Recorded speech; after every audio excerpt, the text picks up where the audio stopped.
Le chant, la voix, bien sûr, c'est très important pour vous. Vous avez enregistré plusieurs albums, dont le dernier, Wilson chante mon temps. Vous allez d'ailleurs partir en tournée avec un spectacle mis en scène Oui. par Schiaretti.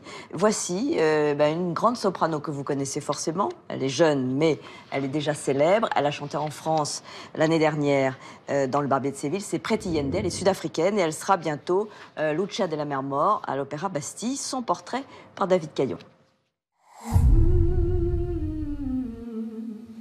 Elle n'a que 31 ans, mais la soprano sud-africaine Preti Yende est déjà une graine de star dans le monde de l'opéra.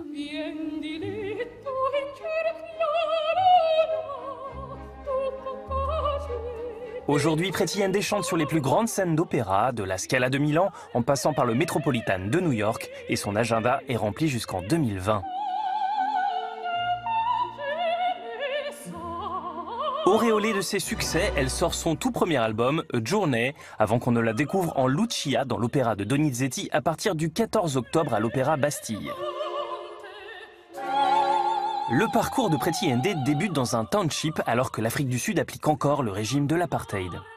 Pas grand-chose ne l'a prédestinée à devenir chanteuse, mais les voix de l'opéra sont impénétrables. J'avais 16 ans à l'époque et je regardais la télévision. Il y avait cette publicité qui passait à l'écran et j'ai été subjuguée par la musique qui l'accompagnait.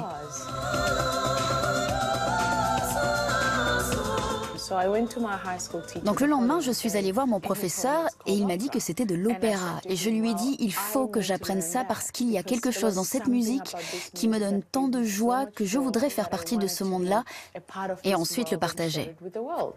Preti Yende a 6 ans et ne chante encore qu'à l'église quand Nelson Mandela est libéré après 27 ans de prison.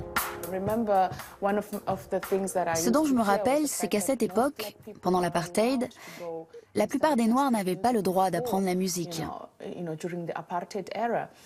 Donc, quand le régime a pris fin, les gens ont vraiment eu l'opportunité de poursuivre leurs rêves. Adolescente, elle gagne tous les concours internationaux où elle se présente et finit par intégrer la prestigieuse Académie lyrique de la Scala à Milan, où elle découvre les grands noms de l'opéra. J'adore la manière dont Maria Callas racontait une histoire. Il lui suffisait de chanter une simple phrase et on comprenait tout de suite son personnage, quel que soit le morceau qu'elle interprétait.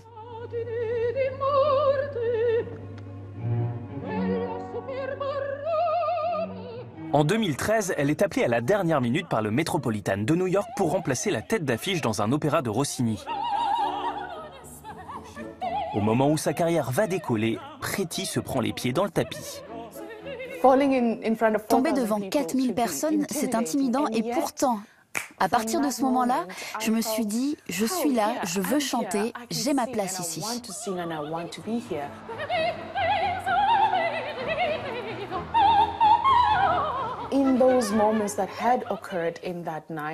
Grâce à cette expérience, j'ai beaucoup appris sur moi. J'ai compris que je pouvais être courageuse, que je pouvais apprendre un opéra en une semaine et que je pouvais chanter devant 4000 personnes, le tout en français. Depuis ce jour-là, mon agenda s'est bien rempli. C'est merveilleux, non? Ah oui, quel destin. Ça rassemble tout ce qui me plaît dans la vie, c'est-à-dire le parcours impossible, la passion de la musique, et puis cette espèce de... L'excellence, l'exigence. Mais oui, parce que là, on sent, en l'entendant, elle renoue avec des chanteuses noires qui l'ont précédée, les grandes voix comme Shirley Verrett. C'était un rêve aussi pour vous d'être de chanteur d'opéra. Ça l'est Vous en êtes approché. Ça l'est Ça l'est toujours.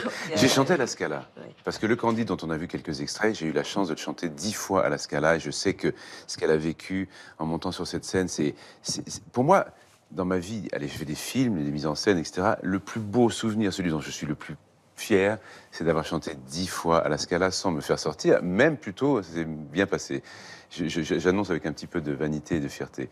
Mais cette voix, vous la travaillez toujours, j'imagine. Ouais.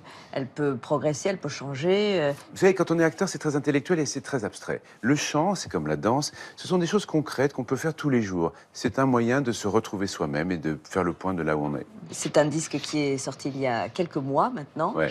Wilson chante mon temps. Vous allez partir en tournée. Je commence le 24 novembre à Monte-Carlo, à l'Opéra Garnier de Monte-Carlo.